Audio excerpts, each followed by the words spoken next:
Sont debout, Habib Diarra qui lance Chérif Ndiaye, c'est un super sub. À chaque fois qu'il rentre, il peut être décisif. L'intervention d'Anginou. C'est important de garder cette première place. Ibrahim Baye qui accélère. Ibrahim Baye avec Habib Diarra. Ibrahim Baye toujours. Ouais, ballon perdu, récupéré par Habib Diarra. Habib Diarra avec Chérif Ndiaye. Chérif Ndiaye gêné par l'intervention de la défense béninoise. Crapin, Ibrahim Baye, le 1-2, la montée du latéral sénégalais, le centre. Mané, Antoine Mendy, Iliman Ndiaye. Ainsi, d'autres sont debout. Habib Diarra qui lance Chérif Ndiaye. C'est un super sub. À chaque fois qu'il rentre, il peut être décisif.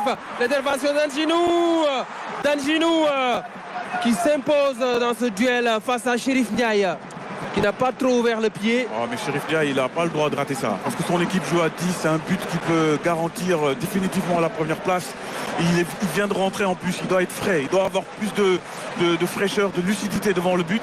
Il était buteur face au Botswana à la 90e minute. Il avait l'occasion là de marquer son deuxième but en phase finale de CAN. Sana avec Amoussou devancé par Gana Gueye. Chérif Ndiaye. Chérif Ndiaye qui lance Ibrahim Baye. Ibrahim Baye dans la surface, accroché par Moumini. Penalty. Penalty pour les Lions à la 94e minute. Penalty provoqué par le Benjamin de la Tanière. Ibrahim Baye qui oblige Moumini à commettre la faute dans la surface de réparation. Ouais, parce que l'appel, il a été bien senti dans le dos de la défense, mais également la passe bien ajustée de Chérif Ndiaye qui a mis tout ce qu'il fallait pour bien être sûr que le ballon va arriver dans la bonne zone. Regardez, il prend son temps, il garde ce ballon, ensuite il jette. Et il a été intelligent, Ibrahim Baye. Il passe devant le défenseur pour l'obliger à commettre la faute. Ouais, mais là, il y a faute. Là, il y a faute, c'est indiscutable. Quelle intelligence de la part d'Ibrahim Baye qui met son corps en opposition juste devant Moumini. Et là, monsieur l'arbitre ne peut que siffler la faute, le penalty. Et maintenant, qui va tirer ce penalty vu que Sadio Mané est sorti? Ah, ça, c'est une grosse responsabilité. Gana Gueye aime bien les tirer. Non, non, pas du tout. Pas du tout. Je me souviens quand on faisait... il sera suspendu lors du prochain match du Bénin à Moumini. Je me rappelle quand on faisait notre documentaire, Sadio racontait une anecdote sur Ghana. En finale face à l'Égypte, quand on lui a demandé s'il allait tirer, il a dit « Yalla tere ». C'est qui? C'est Chérif Ndiaye qui va le tirer, oui. Il avait marqué un penalty face au Kenya à Antalya il y a plus de 2 mois. Ouais. Chérif Ndiaye qui veut se rattraper de son occasion manquée. Nous, le dernier rempart béninois.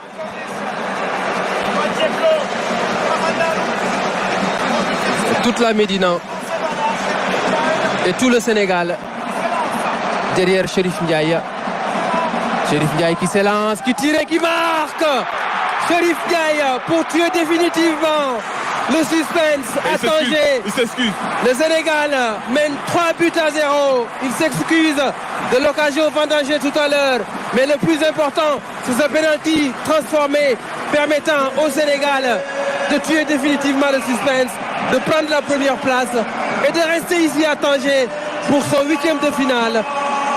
Et le plus important, c'est même pas le fait de rester à Tanger. Le plus important, c'est de jouer contre le Soudan plutôt que de jouer contre l'Algérie.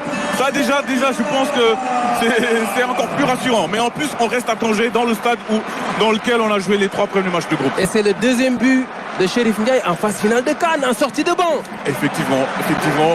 Chérif Ndiaye qui était sûr de lui. Il a vraiment tenu à tirer ce penalty contre, même malgré l'insistance de Habib Diarra.